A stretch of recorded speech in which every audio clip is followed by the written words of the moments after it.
सांगायची ना माहिती सांग माहिती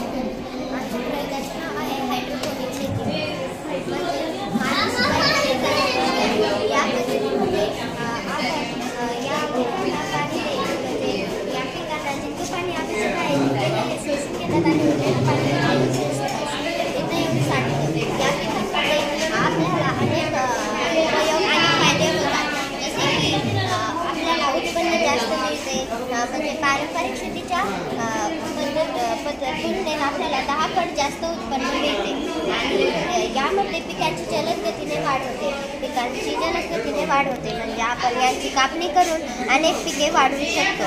आपली माती दूषित होत नाही आणि यांना कीटकनाशके व तणनाशकांची गरज नसते. यांमध्ये आपण अनेक पिके घेऊ शकतो. पालेभाज्या, औषधी वनस्पती, स्ट्रॉबेरी, टोमॅटो आणि केळी. या शेत पद्धतीमध्ये अनेक पद्धती आहेत जसे की पीक पद्धती,